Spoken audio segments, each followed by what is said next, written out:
The Baddie's second chance, they used to call her Vanity. Long legs, flawless skin, killer curves, and a tongue that could cut deeper than a blade. When she walked the streets of Lagos Island at night, cars stopped, men offered fortunes, and women burned with envy. But beneath the wig, lashes, and designer knockoffs, was a woman called Amanda, tired and broken by the streets, ready to rewrite her story, and she did, at least, that's what she thought. It was a humid Saturday evening when Amanda made her decision. The club lights flickered over her oil ties, and the scent of cigar smoke, sweat, and champagne made her nauseous. At 27, Amanda had lived more than her years. She had started the game at 19. Running with the it girls, going to Dubai, Abuja, Accra.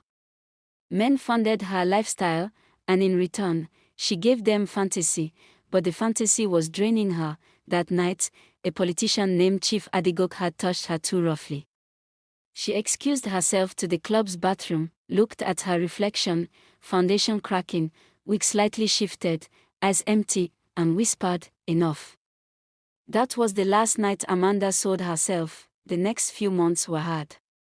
She cut off her old circle, moved from the high-rise in Lekki to a modest apartment in Oja, and enrolled in a makeup artistry course.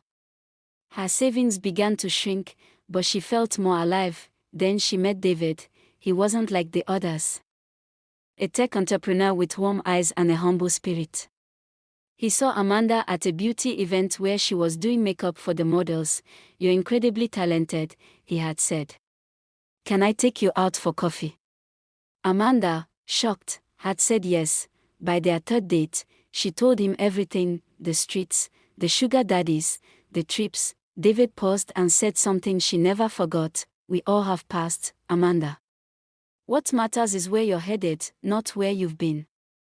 6 months later, he proposed. Just a month before the wedding, Amanda's savings hit rock bottom.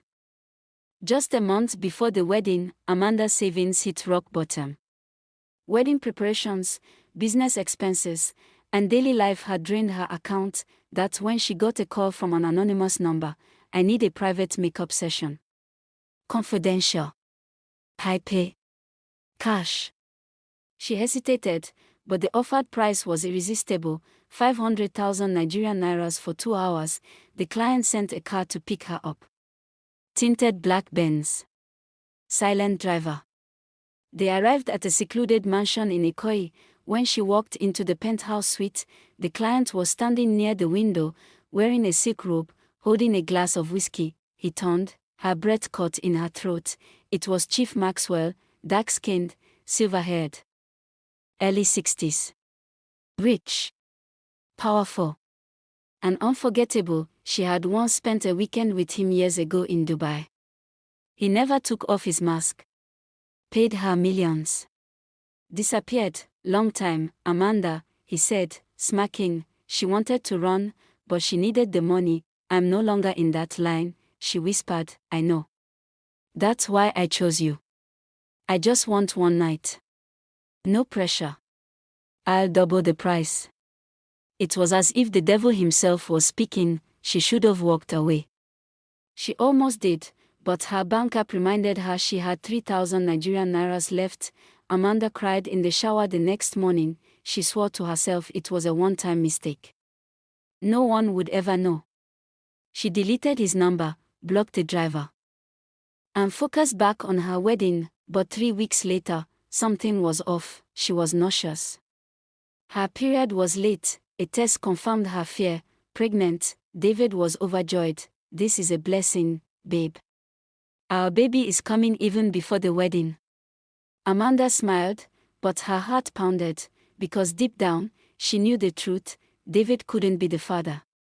They hadn't been intimate since his work trip in Europe, and the timeline didn't match. The only possible father was Chief Maxwell. Weeks flew. The traditional wedding day came. Guests gathered in the compound. Canopies, galley, laughter, and loud talking. Then David's family arrived. His mother hugged Amanda warmly. Then David led his mother into the compound. Amanda's world froze.